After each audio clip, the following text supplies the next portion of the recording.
আসসালামু আলাইকুম প্রিয় মৎস্য শিকারী বন্ধুরা, আশা করি সবাই ভালো আছেন। আজ আবার নদীতে আসলাম একটু ফিশিং এর উদ্দেশ্যে। আজকে প্রায় 14-15 দিন পরে নদীতে আসলাম। কাজের ব্যস্ততায় খুব একটা আসা হয় না, মাঝে মধ্যে আসি, কিন্তু অনেকটা গ্যাপ হয়ে যায় আসতে। বর্তমানে আমাদের নদীতে যতটুকু খোঁজ খবর নিয়ে দেখলাম, আগের তুলনায় মাছ অনেকটাই কমে গেছে। যেহেতু আমাদের নদীর একটাই সমস্যা, সেটা হচ্ছে যে পানির লেয়ার যতটা কমে যায় তার সাথে সাথে মাছও কমে যায়। মাছগুলা বড় নদীতে চলে যায়। তাই আমাদের নদীর পানির লেয়ার বর্ষার চাইতে অনেক নিচে নেমে গেছে। তাই মাছের সংখ্যাটাও কমে গেছে। আজকে আসছি সব ধরনের মেডিসিনই এপ্লাই করব, যেহেতু নদীতে মাছ কম। তবে আজকে একটা বিষয় লক্ষণীয় যে আজকে নদীতে আসার পর যা দেখলাম, প্রায় বসার অর্থাৎ চার করার প্রায় ৩০ থেকে ৩৫ মিনিট পরে আমি প্রথম হিটটা পেয়েছি। কারণ আগে পরে ৪-৫ মিনিট বা ৫-৭-১০ মিনিট, সর্বোচ্চ ১৫ মিনিটের মধ্যেই হিট পাইতাম। কিন্তু আজকের এই বিষয়টা লক্ষণীয় যে প্রায় ৩০ থেকে ৩৫ মিনিট পরে যাইয়া প্রথম হিটটা পাইলাম। তার মানে নদীতে অনেকটাই মাছ কমে গেছে। আপনারা দেখছেন যে আমি একটা ফিডার রেডি করছি, অর্থাৎ আমি সবসময় যেটা করি, একটা ববিনের মধ্যে দিয়ে নৌকার বরাবর নিচে ৪ টা করি এবং সাথে একটা বড়শি সেট অবশ্যই থাকে। পাশাপাশি ছিপ বা আদার্স যেগুলা ফালাই তো ফালাই, কিন্তু নৌকার নিচে আমি সবসময় ১ থেকে ২ টা ফিডার রাখি, যাতে নৌকার কাছাকাছি মাছগুলো চলে আসে এবং হিটও কিন্তু আমি ছিপের চাইতে কোনো অংশে খারাপ পাই না। আজকে একটা অনাকাঙ্ক্ষিত ঘটনা ঘটছে, যে ঘটনাটা আপনারা কিছুক্ষণের মধ্যে অনুভব করতে পারবেন বা দেখবেন। আমার হাত বড়শিতে কিভাবে একটা মাছ হিট হইছে বা মাছটা হিট হইলে আমরা কিভাবে বুঝি। মাছ ছোট বড়র ব্যাপার আছে। যখন মাছ ছোট হয় তখন টানটাও তো ছোট হবে। যখন মাছ বড় হয় টানটাও বড় হয়। সেজন্য বলছি যে বিষয়টা খুবই লক্ষণীয়। আপনারা একটু খেয়াল করুন যে এখনই দেখতে পাবেন যে মাছ হিট হইলে আমরা কি করে বুঝি এবং মাছের সাইজটা কিভাবে আমরা বুঝি, কতটুকু সাইজ হতে পারে। অপেক্ষা করুন।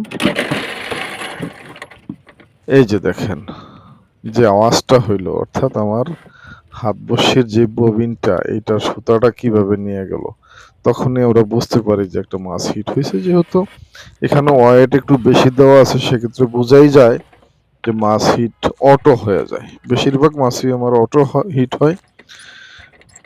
শতকরা ৯৫% মাছ আমার অটো হিট হয় শুধু ফিডারের ওয়েটের কারণে, আর 5% মাছ হয়তো মাঝে মধ্যে হিট করতে হয়। আপনারা দেখছেন যে মাছটা নিয়ন্ত্রণের চেষ্টা চলছে, কিন্তু মাছটা রাখা যাবে এমনটা আমার মনে হচ্ছে না, যেহেতু মাছের সাইজটা অনেকটাই বড় এবং মাছটা অলরেডি জাকের ভিতরে ঢুকে গেছে।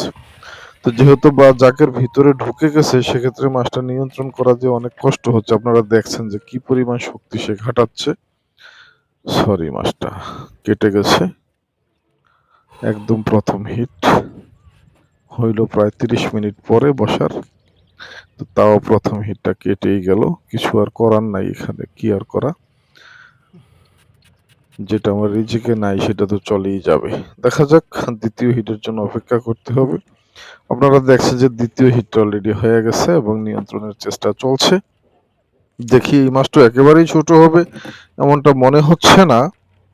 আপনারা দেখছেন রেডি টুবের খেলা আমি বরাবরের মতো এবছর নদীতে শুধু রেডি টুব দিয়েই খেলি, এবং যেটা মুঠো চার বা নদীর জন্য যেটা স্পেশাল চার করি, সেই চারটাই ব্যবহার করি।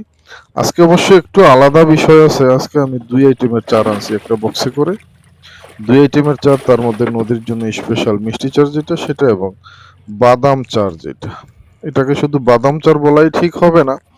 বাদাম চারের সাথে এখানে প্রায় ৫টা আইটেমের খোল ব্যবহার আমি করেছি।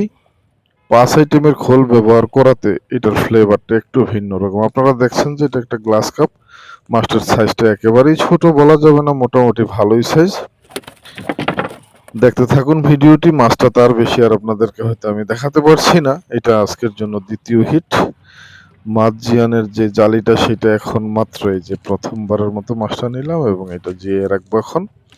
ধারাবাহিকভাবে চলতে থাকবে ফিশিং। খুব বেশি সময় আজকে থাকবো নদীতে এমনটা মনে হচ্ছে না। আমরা প্রায় ভিডিওর শেষ পর্যায়ে চলে এসেছি। আপনারা দেখছেন যে তৃতীয় হিটটা নিয়ন্ত্রণের চেষ্টা চলছে। ছোট একটা মাছ মনে হচ্ছে। দেখা হবে পরবর্তী কোনো নতুন ভিডিওতে। সে পর্যন্ত ভালো থাকবেন সবাই। আল্লাহ হাফেজ।